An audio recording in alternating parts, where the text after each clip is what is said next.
I'm joining you today from the Allianz GI Core Fixed Income team to discuss the latest thoughts on unconstrained global fixed income markets. My name is Luke Copley. I'm a product specialist for the Allianz Core Fixed Income team.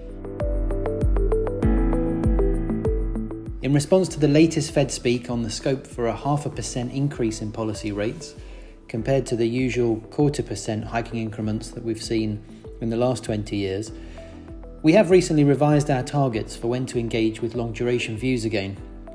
The Fed's desire to act quickly and in larger steps could trigger rates to overshoot now, near term. So our first review level to reconsider buying US 10-year yields is now around the 2.5% level, although we do recognise that any significant overshoot could well trigger a spike more towards 275. So for now, we are being nimble with our target setting, keep reassessing our fair value estimates, plus our assumptions on the terminal Fed funds rate for this cycle. Being close to neutral duration risk, or marginally short of neutral as we are now, feels like a good place to be.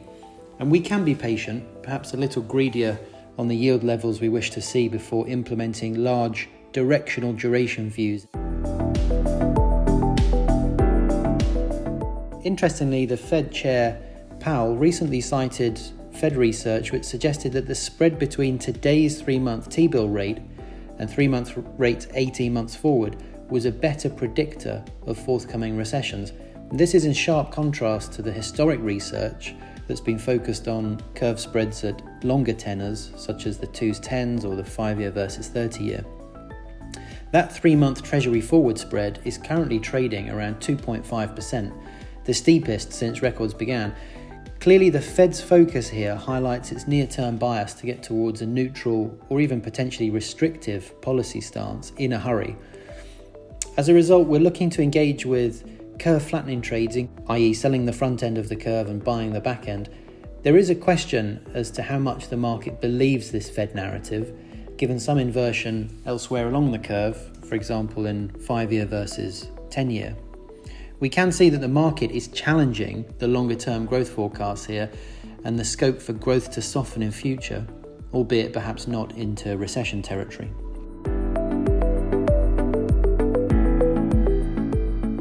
Much has been made recently of the prospects of stagflation and therefore a return to 1970s economics, although it's worth pointing out that today's job market, savings dynamics, today's dollar environment are all very different from back then. We're expecting an unusually short and non-conventional cycle, but not a protracted period of true stagflation. However, if energy prices and inflation do persist at high levels for the rest of the year, at some stage we should expect headwinds to growth, and the stag part of that stagflation equation will definitely come into sharper focus. It's this next potential cycle phase that could see safe haven bonds and duration rally strongly.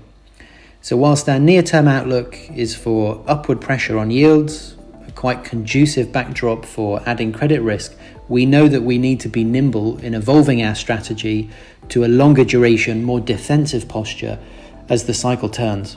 We have the flexibility to position for both of those environments. And so this is the big dichotomy facing investors right now.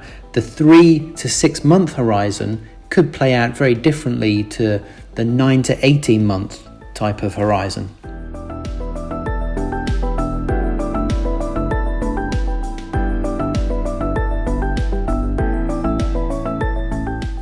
安聯投資